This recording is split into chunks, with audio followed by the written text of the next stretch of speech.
Salam, selamat pagi Bapak Ibu Saudara-saudara terkasih sekalian.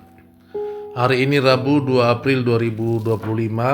Saya Pendeta Makmur Simanjuntak, Gembala Sidang GKO Jemaat Bekasi 2, mengajak kita semua untuk mengikuti renungan harian yang dikeluarkan oleh Sinode Gereja Kristen Ekumene di Indonesia, yang berpedoman pada pola pembacaan Alkitab 4M, yaitu menerima, merenungkan, melakukan, dan membagikan firman Tuhan. Pembacaan firman Tuhan hari ini tertulis dari kitab 2 Korintus 5 ayat 18 sampai 19 dengan tema tugas sebagai duta pendamaian. Untuk menerima firman Tuhan, mari kita berdoa. Allah Bapa di surga, dalam Yesus Kristus dan Roh Kudus yang selalu kami imani setia menyertai kami. Kami mengucap syukur atas perkenanan Tuhan, mengizinkan setia kami boleh bangun di pagi hari ini. Mengawali aktivitas kami hari ini, kami datang bersekutu dengan Tuhan, dan saat ini kami rindu untuk mendengarkan firman-Mu. Kami mengarahkan telinga dan membuka hati kami untuk mendengar dan menerima firman-Mu. Kami memohon Roh Kudus memberi kami hikmat untuk memahami firman-Mu dengan benar. Di dalam Yesus Kristus firman hidup kami memohon. Amin.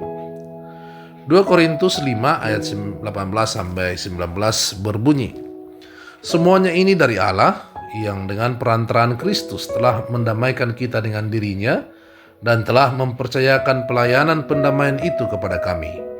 Sebab di dalam Kristus Allah mendamaikan dunia dengan dirinya tanpa memperhitungkan pelanggaran mereka, dan Dia telah mempercayakan berita pendamaian itu kepada kami. Untuk menolong kita merenungkan firman Tuhan dalam ayat ini, ada pertanyaan yang perlu kita jawab, yaitu apa tugas yang dipercayakan kepada kita sebagai ciptaan baru? Tugas pertama dalam ayat 18 adalah mempercayakan pelayanan pendamaian. Dan tugas kedua dalam ayat 19 yaitu mempercayakan berita pendamaian.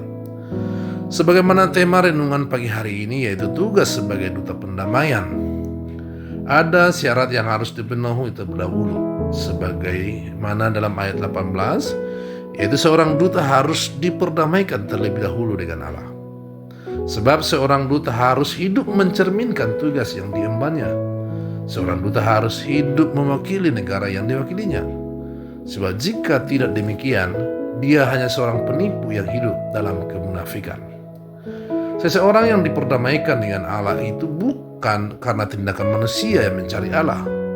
Sebab dalam keberdosaannya manusia dengan usaha apapun tidak akan mampu mendamaikan dirinya dengan Allah. Namun tindakan pendamaian itu datangnya dari Allah, dan semuanya itu adalah kasih karunia. Maka ketika Tuhan memberikan tugas sebagai duta pendamaian itu kepada setiap kita, seharusnya respon yang kita berikan adalah bersyukur, karena itu semata hanya kemurahan Allah. Setiap kita yang telah diperdamaikan dengan Allah dan menerima tugas sebagai duta pendamaian, seterusnya di ayat 19 kita diutus ke seluruh dunia untuk membawa berita pendamaian itu. Dan isi berita itu adalah bahwa hanya di dalam Yesus Kristus manusia diperdamaikan dengan Allah. Yesus Kristus yang tidak berdosa menanggung dosa umat manusia melalui kematiannya dan memberikan kemenangan dan kehidupan yang baru melalui kebangkitannya bagi setiap orang yang sungguh-sungguh percaya. Dan juga disebutkan bahwa Allah mendamaikan dunia dengan dirinya tanpa memperhitungkan pelanggaran manusia. Artinya sebesar dan sebanyak apapun dosa yang kita perbuat, Allah mau menerima kita karena Allah begitu mengasihi kita, dan Allah tidak menginginkan seorang pun manusia binasa dalam keberdosaannya. Bapak Ibu Saudara-saudara terkasih, setiap kita adalah duta pendamaian, karena kita telah percaya dengan sungguh akan kematian dan kebangkitan Kristus tanpa memperhitungkan setiap pelanggaran yang kita perbuat. Dengan dasar yang sama, mari kita hadir bagi setiap sesama kita, menjadi duta pendamaian bukan dengan kecenderungan menghakimi. Yesus Kristus adalah model sekaligus pribadi yang mengutus kita menjadi dutanya. Kita harus menjadi representasi Kristus bagi sesama dan alam semesta. Kepribadian kita harus mencerminkan karakter Kristus. Perbuatan kita menunjukkan kebaikan Kristus bagi sesama. Dan kehadiran kita menuntun dan membawa sebanyak mungkin orang untuk diperdamaikan dengan Allah dari dosa-dosanya hanya di dalam Yesus Kristus. Bapak, Ibu, saudara-saudari terkasih, dengan mengimani janji penyertaan Tuhan, kiranya setiap kita berkomitmen untuk melakukan tugas kita sebagai duta pendamaian dengan berani. Mari kita bagikan firman Tuhan dengan meneruskannya kepada anggota keluarga kita, teman, sahabat, saudara, rekan kerja, atau siapa saja yang kita temui hari ini yang tentu belum percaya kepada Yesus Kristus.